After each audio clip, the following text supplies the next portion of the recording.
This is Bob McIlvaine, and thanks for joining us today to talk about a $4.5 billion alcoholic beverages, air, water, and energy market. By air, water, and energy, we mean pumps, valves, scrubbers, filters, centrifuges, and dust collectors, and compressors, fans, anything that has to do with moving air, water, or creating energy, and in this case, in alcoholic beverage production. This is part of a $63 billion market, so it's a little over 10 or 15% of the total market for it would be for the alcoholic beverages. And you can see here a list of all the different products that would be included in the uh, under the air, water, and energy. And one thing I might mention before we get past that slide is consider also it's not only the pumps and valves and so forth that are used in the processes themselves, but you've got electricity generation, for instance, and steam generation in a lot of these plants where you're going to have all sorts of air, water, and energy products as well. So this particular graph here shows how that breaks up out between the processes and the others here.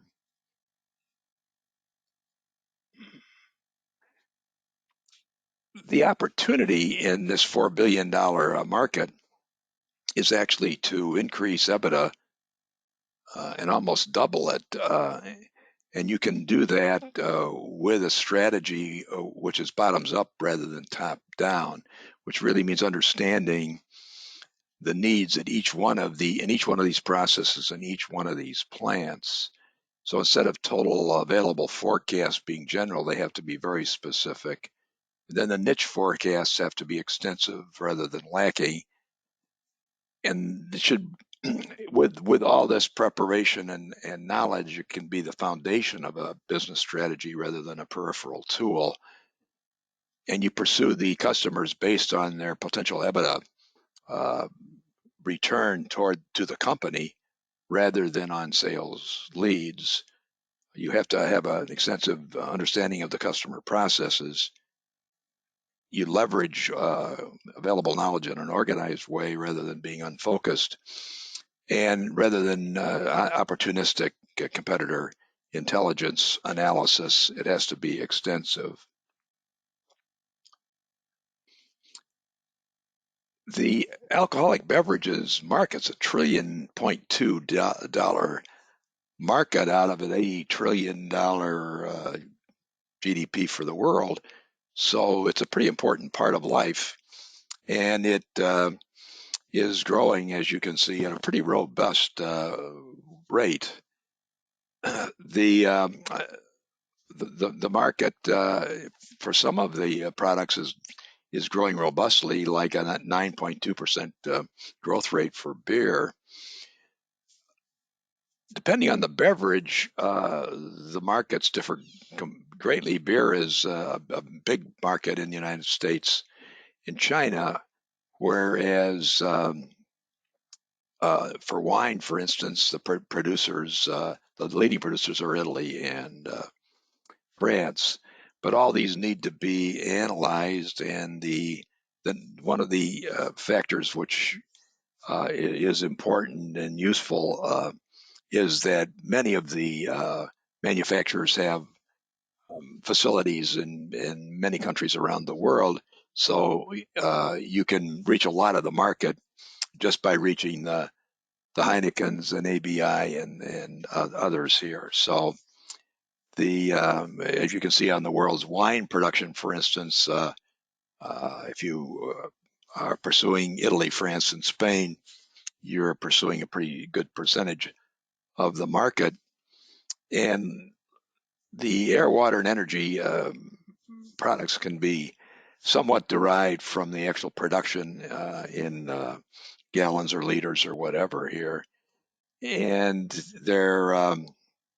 when you get down to this level of wine versus whiskey versus other products, it's relatively easy to determine how big each individual customer is, because you're down at that more very detailed level.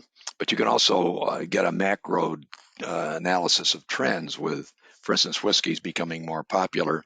And so as you see here, it isn't reaching in the United States the level that vodka has, which is a 34% of all the alcoholic spirits that are sold in the United States compared to 25% for whiskey.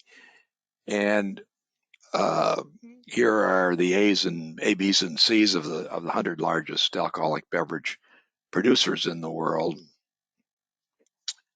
And the processes that are used are pretty extensive, and the requirements often that uh,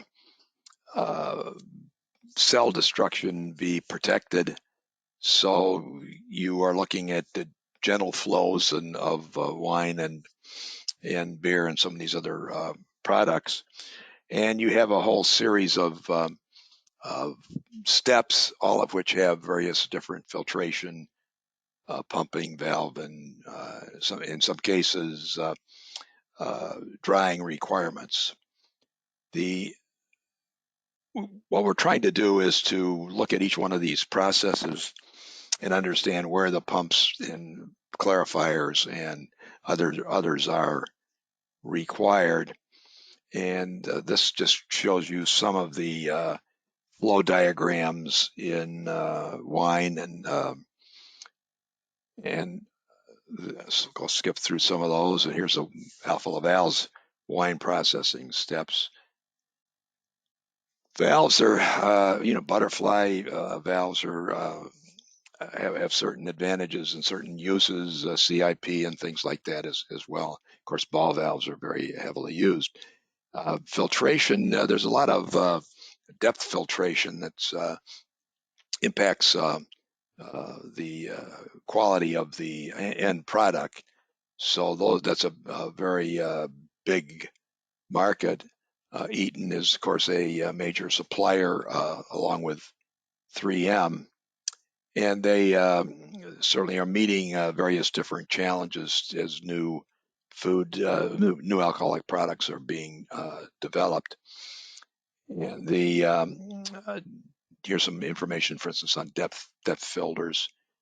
And there's a lot of innovation going on as well. Pumps have various different challenges. In some cases, they thick or acidic slurries, and in high temperatures as you're handling some of these products. So there's a range of requirements for valves and pumps that is evolving and gives the opportunity for suppliers to create a product that provides a lower total cost of ownership, which in turn might be less product loss or even a better quality product. So the market is growing rapidly and requires lots of air, water, and energy products. This is Bob McIlvaine, who's made this presentation to you, and I'd be happy to talk in more depth about how this can be applied to all our various different reports. We have reports on pumps and clarifiers and valves, treatment chemicals that go into these, and filters, cross-flow membrane filters, cartridge filters, and then liquid filtration, macro filtration, which gets into the filter presses. And we also get into all the instrumentation. So that would be what we call guide, control, and then measure. And then in the measure, we get in to measuring solids, liquids, and gases.